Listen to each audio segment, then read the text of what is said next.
네, 법원이 윤석열 대통령에 대해 구속 취소 청구를 받아들인 뒤 검찰이 즉시항고를 포기하면서 지난 주말 사이 많은 일들이 있었습니다. 윤 대통령 석방으로 각종 불확실성이 좀 커진 상황인데요. 급박하게 돌아가는 정치권 이야기, 인터뷰를 부탁해서 직접 들어보겠습니다. 예, 오늘 이 시간에는요, 판사 출신 국회의원으로 국회 탄핵소추단 간사를 맡고 계신 더불어민주당 최기상 의원 모셨습니다. 안녕하세요. 안녕하십니까. 예, 제가 직접 좀 섭외 전화도 드리고 했는데 바쁘신 와중에 응해주셔서 감사합니다. 제가 영광입니다. 예, 의원님 페이스북을 보니까 국회에서 좀 밤을 지새셨다는 이야기가 있던데 어떻게 좀 시간 보내고 계신가요? 네, 저희 계속 비상행동 중이라 어제 그제 모두 국회에서 밤을 지샜습니다. 그리고 의원들끼리 관련해서 말씀도 많이 나누고 있고 국민들 말씀도 많이 나누고 있어서 이번 주 금요일 날 꼭 파면 결정이 나서 마무리가 되기를 기대합니다. 사실 이번 주에 헌재 이제 탄핵 선고 이야기도 나오고 대통령 석방 이야기도 있고 여러 가지 좀 법조 관련된 이슈들이 있어서 그런 이야기 듣고자 의원님 모시게 되었는데요. 그래서 첫 질문은 아무래도 법원의 그 윤석열 대통령 석방 문제부터 다루고 싶습니다. 윤 대통령 측의 이제 구속 취소 청구가 받아들여졌는데 구속 기간이 만료된 상태에서 공소가 제기됐다는 주장을 인정한 걸로 보입니다. 이런 법원의 판단을 좀 어떻게 보시나요?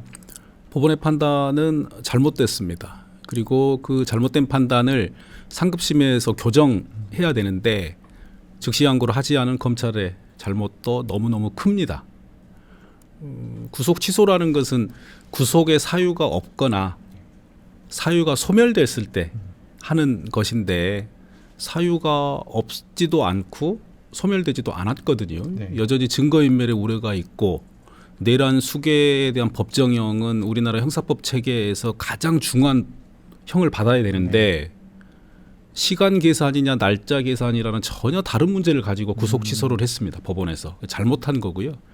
그래서 우리 법에 즉시항고 제도를 둬서 상급심에서 다투게 돼 있는데 검찰총장이 마음대로 수사를 담당하는 분들의 의견도 묵살하고 포기를 하고 즉 석방을 했다. 네. 이거는 검찰총장의 크게 잘못을 물어야 되는 사안입니다. 어쨌든 법원에서는 이런 판단을 내리면서 이런 설명이 있더라고요. 절차의 명확성을 기하고 수사 과정의 적법성에 관한 의문의 여지를 해소하는 것이 바람직하다. 이런 내용이 있었는데 일단 뭐 야당 의원님을 모셨으니까 저희가 여당의 입장에서도 좀 설명을 드리고 여쭤보고자 하면 이 내용이 어떻게 보면 법원에서 수사 과정에 좀 모호한 부분이나 좀 확인해야 될 부분, 어떻게 보면 또 불법성 이런 부분을 언급한 거 아니냐 이런 주장도 있는데 이 부분은 좀 어떻게 보시나요? 그것도 법원에서 아주 비겁하고 법원의 책무를 잊어버리는 판단입니다. 지금은 기소돼서 재판을 받고 있어요. 네. 오로지 법원에서 하기 나름입니다. 재판의 영역에서는. 그동안에 검찰에서 어떤 일이 있었는지 수사기관에서 어떤 일이 있었는지는 사실은 별로 중요하지 않고 법정에서 증거를 서로 주고받고 증인의 얘기를 듣고 심리를 하면 되거든요. 그래서 수사 과정에서 문제가 있었다고 하면 재판 과정에서 그거를 하나 둘씩 바로잡아 가면 되는 것입니다. 근데 이 문제를 구속 취소로 어떻게 해결을 하라는 거지요? 구속 취소로 뭐가 해결이 됩니까? 법원에서는 아주 잘못된 생각, 본인의 책무를 제대로 자각하지도 못했고 아시다시피 우리 형사재판은 공판 중심주의라고 해서 법정 안에서 뭐든지 하게 돼 있잖아요. 법정 안에서 그거를 계속 진행하면서 교정하거나 또 문제가 있으면 바꿔 나가면 되는데 법원에서 잘못 판단을 했다. 그래서 이런 잘못된 판단은 서울고등법원에 가서 다시 판단을 받아야 되는데 마음대로 즉시항고를 포기한 잘못이 너무너무 크다는 말씀입니다. 말씀하신 대로 이제 검찰에서 법원 결정 이후에 즉시항고를 제기하지 않은 부분, 또 그 이유가 뭐 얘기하기로는 이제 보석 허가나 이런 거에 대한 과거의 그런 헌재에서의 위헌 판단에 대해를 고려해서 안 한 거다 이렇게 설명을 합니다. 이런 검찰 판단 좀 어떻게 보고 계신가요?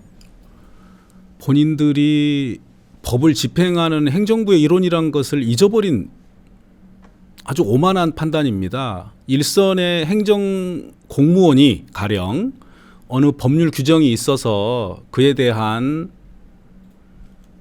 답을 달라고 민원인이 신청을 했는데 행정 공무원이 이거는 내가 보기에 위헌인 것 같아요. 라고 아무런 이유 없이 거부했다고 하면 아마 검찰에서는 수사를 해서 그 공무원 처벌했을 겁니다. 네. 왜? 위헌 여부의 판단은 법원과 헌법재판소만이 하는 겁니다. 있는 법을 따르는 게 검사들의 의무예요. 근데 우리나라 검사들은 자기네들이 법원과 헌재와 국회보다 더 우위에 있다고 오만하게 생각하는데 그 정점이 이번에 심우정 검찰총장의 판단이었다고 생각합니다. 보석 청구에 관련된 부분, 구속 집행 정지에 관련한 부분은 위헌 결정이 나서 법률 조항이 없어졌어요. 네. 근데 이 조항은 여전히 그대로 있었거든요. 남겨놨을 때는 이유가 있는 겁니다. 근데 그 이유에 대한 판단을 이번에 1심 판사도 안 했고 검찰에서 할 권한이 없어요. 네. 이거는 서울고등법원에 가서 해석을 들어봐야 되고 그리고 대통령 측에서 그에 대한 문제 제기를 하면서 헌법재판소에 가져가서 헌법재판소에서 판단을 받아야 되는 겁니다. 네. 검찰에서 판단하게 되면 앞으로 이런 방식으로 법을 해석해서 행정을 집행한 공무원들에 대해서 검사들 수사 못합니다. 하면 안 되는 거죠. 왜 검사들만 이런 권한이 있고 일선의 공무원들은 없나요?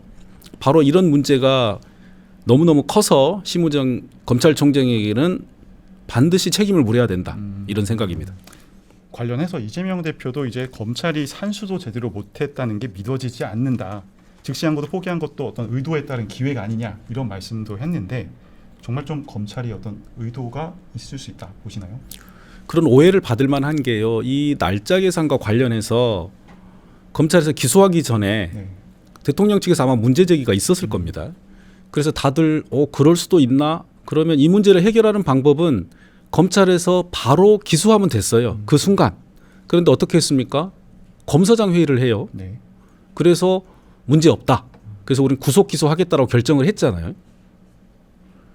근데 이번에는 그에 대한 문제가 있다고 법원에서 판단을 했으면 네. 당연히 즉시 항고를 해서 판단을 받거나 아니면은 법원의 판단이 잘못됐으니 나는 검찰총장의 직을 던지고 결기를 보여야 되는데 이도저도 아니에요. 이거 뭐 절장부들이 하는 행동이거든요. 원인을 자기들이 제공해놓고 네. 법원에서 다른 판단을 할 수 있죠. 그러면은 상고심에서 판단을 받아봐야 되는데 그래서 이거는 우리 형사법상 미필적 고의라고 있잖아요. 꼭 일부러 그런 건 아니지만 그래도 상관없어. 네. 라는 생각들이 검사장 회의에서 공유되지 않았을까라는 의심을 하는 겁니다. 왜냐하면 정겸신 교수 같은 경우도 마지막 날 일단 공소장 엉터리로 내놓고 나중에 변경한 사람들이에요. 그 사람들이. 그러면 우선 윤석열 대통령에 대해서 또 기소했으면 되죠. 네. 그날 기소하고 부족한 부분은 앞으로 바꿔나가면 되는데 이렇게 두 사안에서 차이가 난다? 이러니까 의심을 받는 겁니다. 꼭 이 부분 끝까지 밝혀내야 될 거예요. 네. 민주당에서는 이제 심우정 그 검찰총장에 대한 사퇴를 요구하고 있고 거부하면 탄핵하겠다는 주장도 나오고 있습니다. 반면 이제 이에 대해서 권성동 원내대표는 탄핵 중독이라는 식으로 이제 민주당을 좀 비판하고 있고요. 앞으로 좀 민주당에서는 어떤 대응으로 나갈 걸로 지금 보고 계신가요? 행정 권력이 본연의 권한을 넘어선 위법한 행위를 했습니다. 네. 책임을 물어야 되죠. 책임은 의회 권력과 사법 권력이 묻는 겁니다. 그래서 국회에서는 책임을 져라라고 얘기를 하는 거고요. 그래서 사퇴하는 게 가장 일반적인 지금 본인이 할 수 있는 일이라고 생각합니다. 근데 사퇴를 안 한다? 책임을 물어야 되지 않나요? 그래서 그 끝이 탄핵이라는 얘기고요. 네. 계속해서 법사위나 그리고 다른 방식을 통해서 문제 제기를 할 거고요. 대한민국은 민주공화국이기 때문에 권력 분리 본칙의 핵심은 하여간 행정 권력과 입법 권력, 사법 권력이 서로 견제와 균형을 하는 겁니다. 심우정 행정 권력은 아주 큰 잘못을 했어요. 네. 내버려 둡니까? 도대체 같은 의회를 운영하고 있는 국민의힘의 이런 의견을 볼 때마다 네. 답답합니다. 의회의 1차 목적은 행정 권력을 견제하는 거예요. 지적해야죠. 근데 검찰총장은 국회에 나오지도 않거든요. 출석도 안 하고. 네. 그 아마 나오라고 얘기하면 또 국민의힘에서는 합의 안 해줄 겁니다. 그런 전례가 없다는 둥. 이런 전례가 있었나요? 내란 수개를 법원에서 석방해줬는데 잘못된 판단으로 즉시항고를 안 하고 석방해주는 전례가 어디가 있습니까? 네. 전 세계 어느 나라에 내란을 획책한 우두머리를 날짜 계산, 시간 계산으로 1심 법원의 판단만 받아보고 풀어준다? 이거 민주공화국에서 있을 수 없는 일이에요. 깜짝 놀랄 일입니다. 네. 반드시 책임을 물어야 됩니다. 근데 뭐 사퇴를 만약에 안 하면 이제 어쨌든 탄핵을 해야 된다는 얘기가 있지만 사실 많은 여론 중에서는 이제 민주당이 좀 너무 많은 탄핵을 남발한 거 아니냐 뭐 이런 얘기들도 사실 있습니다. 그거에 대한 좀 신중론도 당내에서는 일부 있을 거라고 생각을 하는데 이런 부분도 좀 염두를 해야 된다고 보시나요? 오늘 이 방송을 모든 국민들이 보시면 다 이해하지 않을까 싶습니다. 네, 저희가 국민들께 설명을 잘 드리고 네. 오해를 풀어드릴 수 있을 겁니다. 이 부분을 그냥 넘기면 나라가 이게 삼권의 균형이 무너지고 엉망이 됩니다. 네. 반드시 정확하게 책임을 묻고 해명을 정확히 들어봐야 됩니다. 왜 그랬는지 그리고 그게 잘못됐는지 지적을 받아야지 검찰도 본연의 임무에 충실할 것 같습니다. 일단 구속 취소로 윤 대통령이 어쨌든 불구속 상태가 된 거잖아요. 불구속 상태로 이제 형사 재판을 받게 될 텐데 그 형사 재판에는 자체적으로 좀 어떤 영향이 좀 예상되시나요? 말씀드렸지만 형사 재판은 전적으로 재판부가 하기 나름입니다. 네. 재판부에서. 그래서 새로운 구속 사유가 발견됐다. 윤 대통령에게 가장 의심이 가는 구속 사유는 증거 인멸의 우려입니다. 지금은 현직 대통령 신분이기 때문에 주로 내란죄에 관련해서 수사가 집중돼 있는데 대통령 신분에서 내려오면 모든 범죄를 다 수사할 수 있거든요. 네. 이번에 체포 구속 과정에서 부당한 지시를 혹여 경호처나 관련된 공무원에게 했는지 그리고 계엄 과정의 문제점을 뒤집으려고 군인들과 국무위원들과 어떤 상의를 했는지가 밝혀져야 되고요. 네. 그리고 본인의 부인과 관련된 수많은 일들도 이제는 파면된 이유는 수사를 해야 되는데 아마도 그런 부분에 대한 걱정 뭐 아시다시피 명태균 씨 관련한 부분도 그렇고요. 해서 증거 인멸할 우려가 매우 크다. 그래서 자꾸 지금 나오자마자 다른 사람들과 통화한다 이런 얘기 나오잖아요. 네. 통화 몇 번만 더 하면 법원에 증거 인멸의 우려가 있다고 얘기하고 다시 구속시켜야 된다라는 얘기를 합니다. 다른 사람들 같으면 벌써 언론에서 문제 많이 됐을 거예요. 보석으로 내줬더니 나가서 네. 범죄자가 함부로 사람들 만나고 뭔가 입을 맞추는 거 아니냐 이런 얘기 할 거거든요. 대통령 버젓이 하고 언론에 밝히고 있는데 있을 수 없는 일입니다. 어쨌든 윤 대통령 석방이 뭐 여야 정치권뿐만 아니라 국민 여론에도 상당한 영향을 줄 것으로 예상됩니다. 의원님께서는 좀 어떤 영향이 좀 가장 좀 신경이 많이 쓰이시고 우려가 되신다고 보시나요? 국민들께서 내란 수계가 밖에 나와 있으니 얼마나 불안하시겠어요.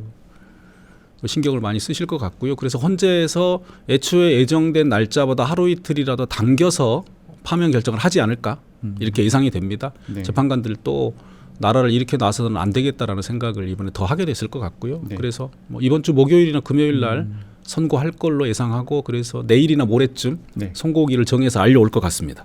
자연스럽게 좀 윤 대통령의 탄핵 심판 부분으로 좀 넘어가 보려고 합니다. 방금 말씀하신 대로 이번 주 좀 선고가 예상이 된다고 하셨는데 그럼 결과적으로는 뭐 구속 취소가 탄핵 심판에는 좀 직접적인 영향은 없을 거라고 보시나요?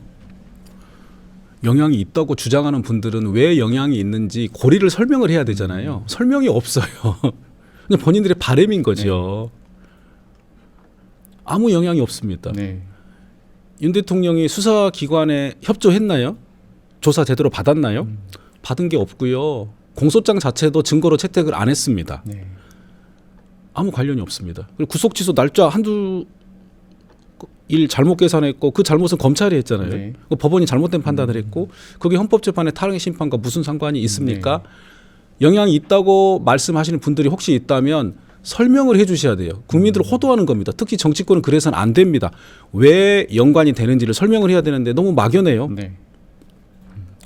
어쨌든 국민의힘에서는 이제 법원의 구속 취소 결정을 좀 근거로 해서 헌재의 탄핵 심판도 문제가 있다. 그래서 원점부터 재검토해야 한다는 주장도 나옵니다. 이건 어떻게 좀 보고 계신가요? 네, 근거가 없다는 말씀입니다. 그 한번 자세히 들여다보시면은 네네. 근거를 설명을 해야 되잖아요. 네. 근거가 없어요. 내용이 없고 그냥 막연히 바람이고 네. 헌재를 압박하는 건데 뭐 정부 여당의 태도가 아닙니다. 근데 만약에 이번 주에 탄핵 심판 선고가 좀 이루어지지 물론 않을 가능성도 있잖아요. 그렇다면 좀 어떤 변수가 있을 수 있고 뭐 미뤄진다면 어느 정도까지도 좀 고려해 볼 수 있다고 보시나요? 글쎄요.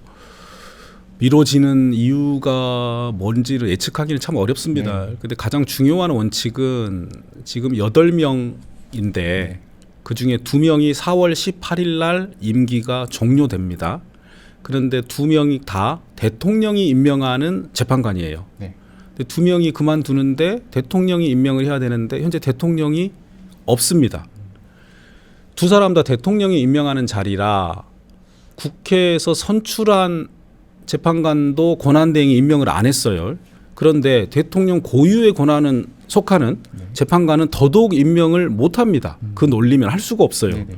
그렇다면 대통령은 계속 헌법재판소 탄핵심판 재판을 받아야 되는데 재판관은 보충이 안 되고 네. 우리나라는 대통령 없이 윤 대통령의 임기 끝까지 지나가거나 아니면 내란죄로 다시 구속돼서 형이 확정돼야만이 대통령을 바꿀 수 있는 나라가 됩니다. 네. 이 지점을 헌법재판관들이 정확히 알고 있습니다. 그래서 선고가 늦어질 가능성도 적고 혹여 늦어지더라도 그 지점을 감안해서 반드시 파면 선고에 이르는 과정을 만들지 않을까라고 네. 생각합니다. 헌재에서는 17일까지 일정을 비워놓고 있는 그랬죠. 걸로 알고 있는데 그럼 그 전에 결론을 내겠다 이런 의미 그런 의사지요. 네, 그 금요일 날 선고하고 이제 월요일 날부터는 다른 사건 할 게 많아요. 네. 아시다시피 헌법재판소에서 이미 마무리한 사건 중에 결정을 해야 될 사건이 한덕수 국무총리 탄핵 사건, 최재 감사원장 탄핵 사건, 검사 3명 탄핵 사건이 있습니다. 이 5건의 결정도 해야 되고요. 박성재 법무부 장관 탄핵 심판 사건은 화요일 날 변론하고 또 결정을 해야 되고요. 그리고 우리 국민들께서 내신 헌법소원 사건이나 다른 사건이 얼마나 많겠습니까? 네. 그 사건도 4월 18일 전에 결정을 해 주셔야 되잖아요. 우리가 대통령이나 정치권만 얘기할 게 아니라 국민들의 기본권 인권 침해 사건이 헌재 너무너무 많습니다. 그거 빨리 결정해야 되잖아요. 네. 그래서 저는 혹여 늦어진다면 그런 전체적인 결정을 하는 고려 속에서 늦어질 수는 있다라고 네. 생각을 하지 이 탄핵 심판 자체에 문제가 있거나 구속 취소 사건과 관련이 있다고는 전혀 생각하지 않습니다. 지금 얘기 나오는 그 마은혁 재판관 후보자의 임명 부분은 어떻게 좀 변수가 될 수 있을까요? 참 헌법을 지키지 않는 권한대행 때문에 난감합니다. 헌법재판소에서 마은혁 후보자 관련한 결정을 하기 전에 어떤 발표를 했냐면 헌법재판소에서 결정을 했는데도 임명을 안 하면 위헌 위법하다고 말을 했어요. 그리고 그런 내용으로 결정을 했지요. 근데 임명을 안 한다? 헌법 위반입니다. 사실은 최성목 권한대행에 대해서 책임을 크게 물어야 되는데 대통령 권한대행이고 경제부총리이기 때문에 야당에서도 정말 많이 인내하고 있다 이런 말씀 드리는데 만일에 8명이서 어떤 연유로 선고를 못하고 있는 상황이면 마은혁 재판관을 임명을 해서 9명이 4월 18일 전에는 끝내는 게 이 사건을 대한민국에서 가장 중요한 일 아닌가요? 네. 근데 그 문제를 계속 미룬다. 더 이상 최상목 부총리에 대해서 인내하기 어렵다. 그리고 나중에라도 반드시 이 책임을 물어야 됩니다. 어떻게 헌법과 법률 그리고 3권의 한 축인 헌법재판소에서 미리 알려줬어요. 근데도 안 지킨다. 이런 사람들이 바로 전형적인 반국가 세력인 거예요. 자유민주적 기본 질서를 훼손하는 사람들입니다. 근데 그런 관념이 우리나라 행정 엘리트들이 너무 없어요. 이런 지점을 이번 사건을 통해서 반드시 지적해야 된다 생각합니다. 네, 저희 지금까지 일단은 탄핵 심판의 그 선고 시기 중심으로 좀 여쭤봤었는데 어떤 결과가 나올지 인용일지 기각일지 이런 부분에 대해서 조금 질문을 더 드려보겠습니다. 의원님께서 제가 기억하기로는 10차 변론기일 끝나고 이제 기자들한테 만나서 대통령을 파면하는데 필요한 정도가 100이라고 한다면 소추위원 측에서 1000 정도를 충분히 증명했다 얘기를 하셨었는데 뭐 이러한 생각은 지금도 끝난 뒤에도 변함은 없으신 거죠? 그럼요. 대통령 파면 사유 중에 이번에 윤 대통령이 한 사유보다 더 중한 사유가 있을까요? 없을 겁니다. 노무현 대통령이 왜 탄핵 소추가 됐는지 한번 들여다보시고 박근혜 대통령이 왜 탄핵됐는지 그 사유를 들여다보고 우리 헌법 체계를 보면 이보다 더 중요한 사유는 없습니다. 가령 포고령의 내용 이 하나만으로도 대통령은 탄핵돼야 됩니다. 포고령 내용 자체만으로도. 근데 이 포고령 내용은 전 국민이 다 알고 계시잖아요. 이 자체만으로 탄핵되고요. 두 번째로 국회에 군인을 보냈잖아요. 목적과 이유와 상관없이 국회에 군인을 보냈다. 이 자체도 탄핵 사유입니다. 헌법재판소 선거관리위원회 군인 보냈습니다. 이것도 자체로 탄핵 사유입니다.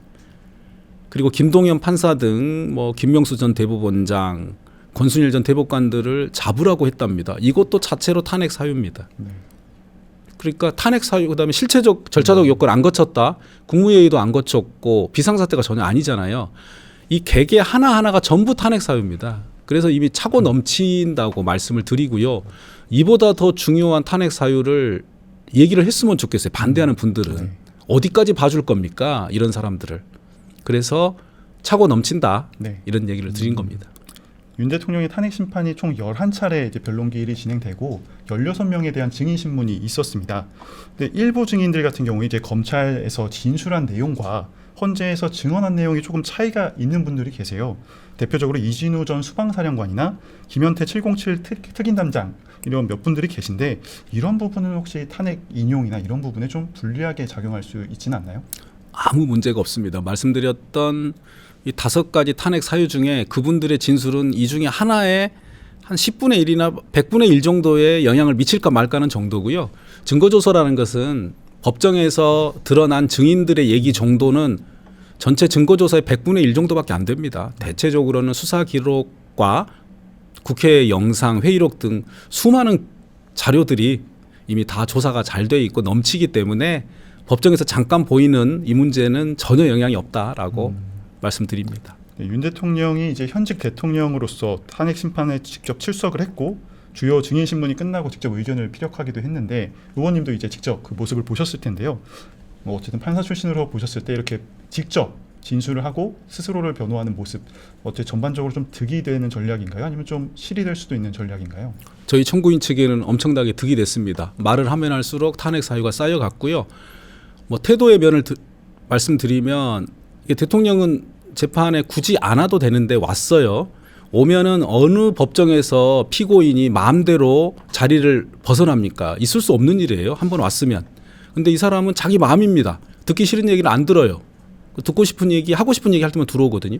마지막 최종 변론할 때도 앞서서 양쪽 변호사들이 얘기하고 정청래 소추위원장 얘기할 때는 안 들어왔습니다. 그리고 마지막에 자기 얘기만 하고 나가요. 이거는 국민을 모독하는 일입니다. 그리고 헌법재판소를 모독하는 거예요. 다른 어느 재판에 온 당사자가 이런 행동을 합니까? 이게 전형적으로 헌법을 무시하고 삼권을 무시하는 태도를 보여줬고 그 순간에 재판관들이 아주 언짢아하셨습니다. 많이 참으시더라고요. 그러니까 이렇게 아나무인인 사람이기 때문에 이런 사람 복귀하면 어떻게 되겠습니까? 라는 질문을 던지면 이거는 100% 파면입니다. 네, 여당에서는 이제 헌재의 그 정치적 편향성 또는 이제 공정성 문제를 제기하는 쪽도 있습니다. 그래서 윤 대통령이 석방 후에는 아예 뭐 탄핵을 각하해야 된다 이런 주장도 나오고 있는데 만약에 이게 인용으로 결론이 나더라도 윤 대통령 측과 보수 진영이 이 결과에 승복하지 않을 수 있다 이런 우려도 나오고 있지 않나요? 헌재 결정이 어떻게 나오든 승복을 누구나 해야 되고요. 안 하는 세력은 바로 내란 세력 아닌가요? 헌재 결정을 안 하면 어떻게 하자는 거지요? 대한민국에서 대통령의 행정 권력과 국회의 입법 권력이 탄핵 심판으로 부딪혔을 때 해결할 수 있는 유일한 권력은 헌법재판소 그리고 단 한 번의 재판입니다. 이거를 승복을 안 한다? 대한민국이라는 민주공화국을 해체하자는 주장이잖아요. 네. 내란 세력이고요. 반국가 세력입니다. 그건 여야를 막론하고 있을 수 없는 일입니다. 단호하게 말해야 됩니다. 앞으로 그렇게 나쁜 짓을 우리가 할 거예요. 그러니 우리한테 유리한 판결을 해주세요. 라는 게 자유민주적 기본질서의 핵심인 권력분립과 사법권의 독립을 저해하는 겁니다. 있을 수 없는 일이다 생각합니다. 네. 헌재의 이런 정치적 편향성을 좀 주장하는 쪽에서는 헌재 재판관 8명 중에 3분이 우리법 연구회 출신이다. 이런 이야기들을 자주 좀 들고 옵니다. 제가 알기로 최 의원님께서도 우리법 연구회 활동을 하셨던 걸로 알고 있는데 이런 논란, 이런 좀 주장에 대해서는 좀 어떻게 보고 계신가요? 권성동 원내대표가 과거에 본인 강원랜드 무죄를 해줬던 우리법 연구회 판사한테 감사를 표시하면서 어느 소속인지가 아마 상관없이 재판을 잘 하더라. 그리고 어느 소속인지 여부에 따라서 판사를 재단하는 것은 잘못된 일이다라고 말씀을 하셨는데요. 그 말씀으로 돌려드리고요. 네. 특히 헌법재판관은 여야가 같이 추천을 하거나 헌법재판 국회에서 청문회를 하거나 이런 절차를 다 거쳤습니다. 우리가 추천하고 우리가 청문회 해놓고 그 사람들 문제 제기하면 좀 부끄러운 일이 되는 것 같아요. 네. 차마 입에도 언급을 하지 않고 싶습니다. 부끄러운 멘트입니다. 다.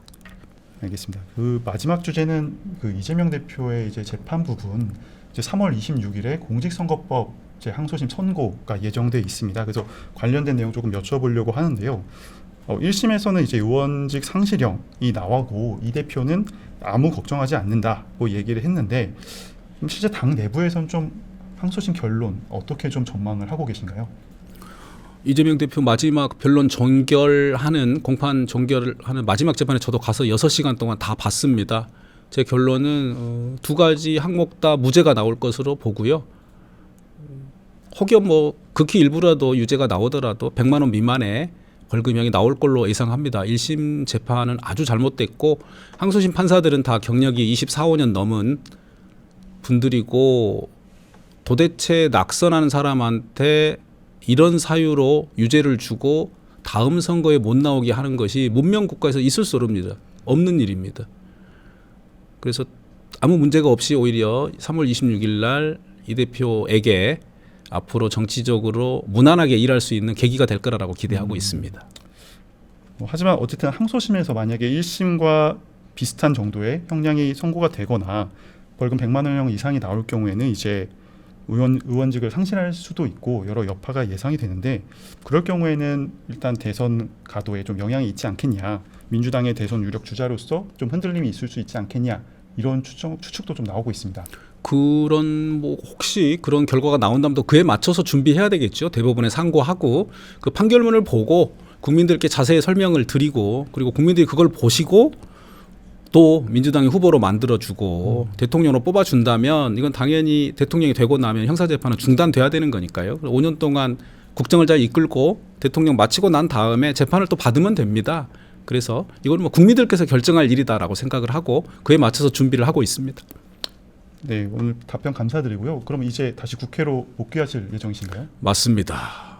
오늘 일정은 좀 어떻게 예정돼 있으시죠? 오늘 또 계속 그 정해진 일정이 하루에 2번 의원총회 하고 집회 가고 릴레이 농성 하는데요. 이번 주 금요일 날은 끝날 것 같으니까 네. 우리 기자님도 다음 주부터는 대선 준비 잘 하시면 될 것 같습니다. 알겠습니다. 네, 오늘 말씀 감사드립니다. 고맙습니다.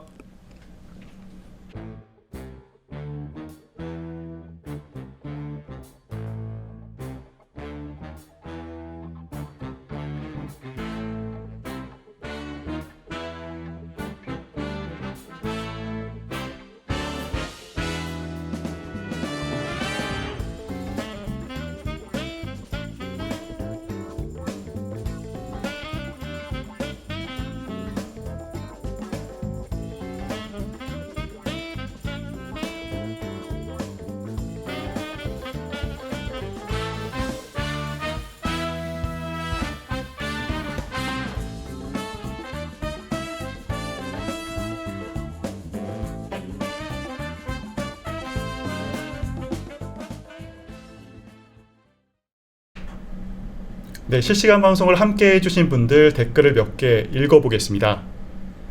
네, 가르강트님이 남겨주신 동화는 어색하게 하는 게 컨셉이네.